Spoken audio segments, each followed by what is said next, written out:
Greetings friends, it's me, Wayman. Welcome to another video or installment of Judges for Dummies. And this is Judges chapter 3. This is a brilliant text, and we have our beer. And we're going to go through chapter 3. There's a lot of stuff going on here, and it's kind of exciting. Previously in the videos, we learned this is written by a pro-monarch priest or priestly caste, and just like most of the literature, most of this was written by the priestly caste, and so they're going to be upset with some views by the people. They're going to be, this writer is pro-monarchy, anti-assimilation. So here is not only digging up dirt on Israel with pro-monarch views, showing how pre-monarch was all chaos. Here we have also a nation or people, or the Hebrews, trying to find their own identities and overcoming challenges. And so we get tactics of like guerrilla warfare going on. They assimilate politically. They come out with heroes. This could be compared to the Greek age of the heroes, where heroes come up, bring them out of the assimilated tribes, help them unite under a national identity, then they go back after that hero dies. And so these are chieftains. This is a loosely knit early tribal league groups. And this is interesting because you get the first part. These are the nations that Adonai left so he might test Israel by them. Va'aleh, Hagoyim, Ashar, Hinaya, Adonai, Lanasot, Bam et Israel et Kal Ashar Lo.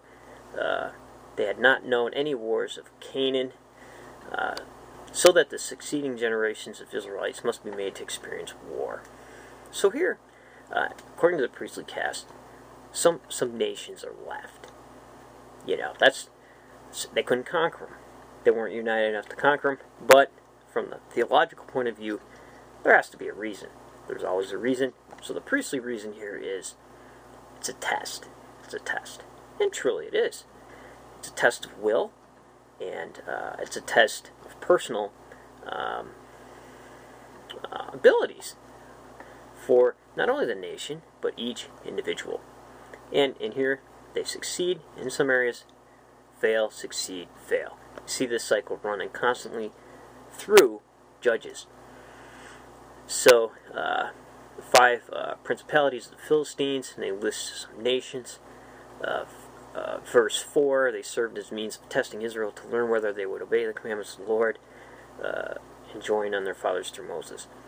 And it lists a bunch of nations that were left. But here is the assimilation process. Verse 6, they took their daughters to wife and gave them their own daughters to their sons, and they worshipped other deities. And the Israelites did what was offensive to the Lord. They ignored the Lord their God and worshipped Balaam and Asheroth.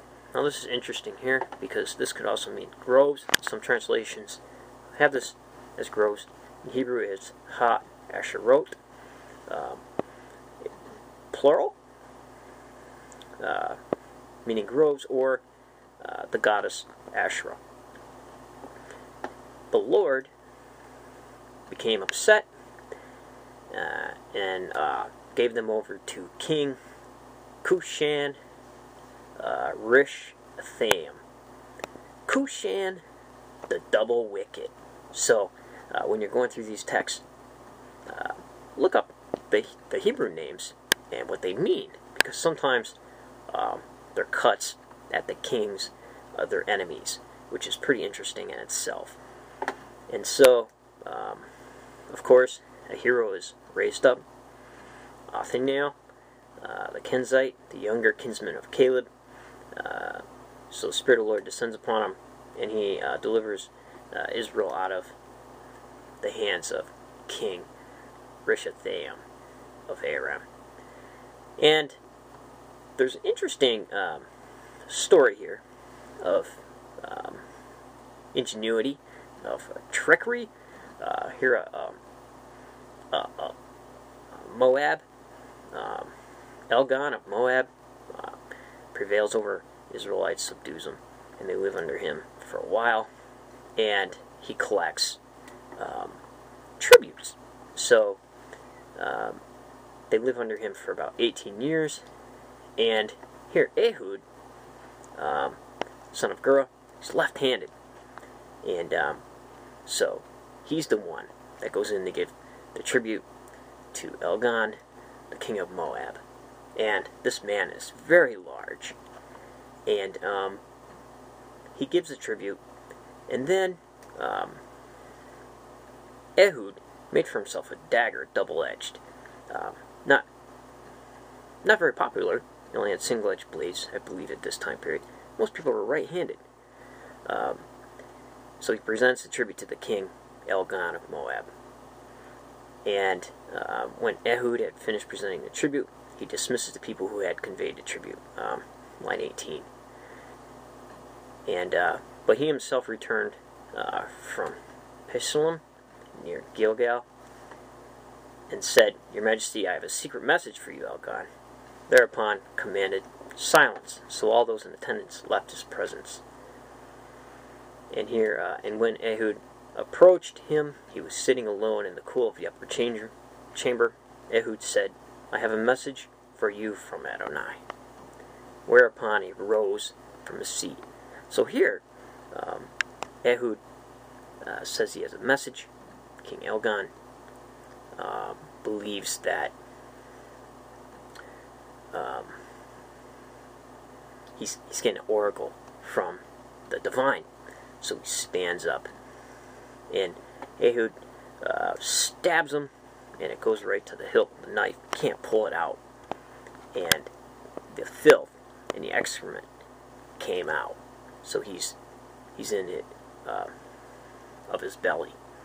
So through trickery, he stabbed. Now some later sages, this is interesting, because he stood up. Later sages say that Ruth, the Moabite, they associate Ruth the Moabite. Later commentary on this is associated with, may have been his daughter, King Elgon's daughter. So he sneaks out of the porch, locks the doors. By the time his servants unlock the doors, they realize he's dead. They all get away, and then Ehud escapes, and they sound a trumpet, and everybody follows Ehud, and they chase the Moabites down, and they're delivered. Then right at the end here on 29, tells how many men they slew, and after this you get this one verse of this hero, Shamgar, son of Anath. This is probably the goddess Anat, with th sound at the end. It looks like the same spelling. Who slew 600 Philistines with an ox goad. So here you have inserted these little heroes who were remembered as being judges. So it's kind of like a history. And you remember Samson slaying the Philistines with the jawbone of an ass. So it's pretty interesting. A lot of chaos going on here, and a lot of guerrilla warfare on these loosely knit tribes. And from the priestly text, the view is the reason why some of these nations weren't conquered by the early tribal league of Israel was because it was a test. And the heroes come from this. All of this goes to contribute to the later national identity that would form under the monarch. Take care, friends, and remember, if everybody's thinking alike, then somebody isn't thinking.